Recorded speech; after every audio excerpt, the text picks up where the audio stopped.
Our next guest made history when she became the first Korean-American woman elected to Congress, as well as the first African-American representative to come out of the Pacific Northwest. Yes, a lot of firsts there. And Congresswoman-elect Marilyn Strickland joins us now. Thank you so much for being here. And you tell me, how do you balance that? The celebration of saying, okay, yay, I'm the first, yay, I'm the first, and then, wow, why am I the first? It seems like it's been so long. How do you make that balance, if you will, between the reality of why you're the first in the first place? Well, you know, the balance is you are honored to be the first. You never want to be the last. And then in the other respect, you ask yourself, what took so long? But, you know, we're celebrating. We're excited about the opportunity to represent the 10th Congressional District of Washington State.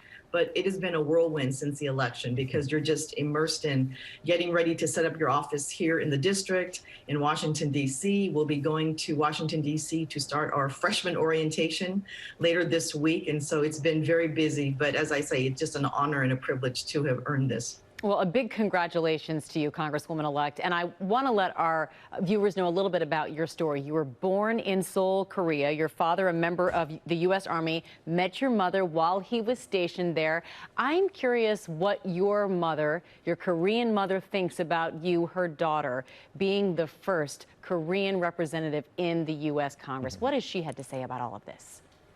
Well, you know, I tell people that my mother is my hero and my biggest fan. And if you think about my family story, it's pretty remarkable that I'm here today. And, you know, my father grew up in a segregated South, joined a segregated Army. My mother survived an occupation and a war. Our family came to the States and, you know, here I am. I was mayor of my hometown and now I'm sitting here today representing us in Congress. So she's incredibly proud, but, you know, in typical fashion, she said, now you have to work really hard to make sure that you're going to deliver for the people you want to represent. Are you absolutely, is this the American story now? Born in Seoul, father joined the Army in segregated South, the Korean mother, all these things. Now, and you're going to Congress. Is that now the American story more so than anything else? Are you representing it more than anything you can point to? You know, I will say that my family's journey represents what is possible, but I'm also acutely aware of the challenges that we have in this country today. And so I tell folks, you know, from the time I grew up to where we are now, clearly there has been progress. But at the same time, we know that we can do better to address so many things around inequity and opportunity and just making sure that, you know, people can fulfill their destiny. And just going to bounce off that point, what do you want to see change? What do you want to see passed? Yeah, well, you know, I think about my declaration of my candidacy back in December, and this is pre-COVID. And for me, this was always about economic justice. It was about the opportunity to provide good jobs for people, economic security, looking at, you know, the things that people, just basic needs, having people meet their basic needs, housing, education, healthcare, all those things. With COVID, we know that going into the next Congress, we will still be in the middle of this pandemic. And so hopefully we'll be able to provide relief funds and get cash into the hands of people who need it most. I am hopeful that we will have a national strategy.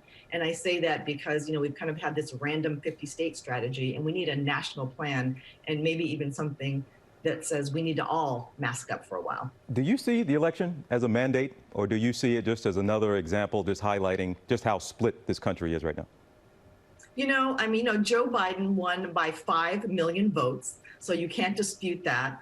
But at the same time, a lot of people did vote for the sitting president.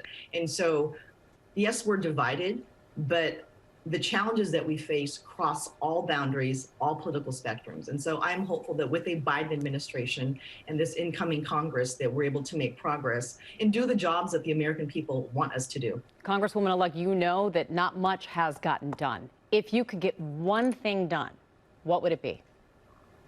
The one thing that I would like to get done is to pass a substantial coronavirus relief package. And I say this because the economy has turned down, and because the economic downturn, there are people who are suffering.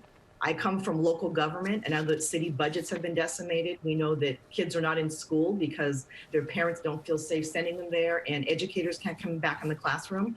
And so I just talk about this coronavirus package that will actually help get cash into people's hands. And then, of course, again, coming back to getting this pandemic under control.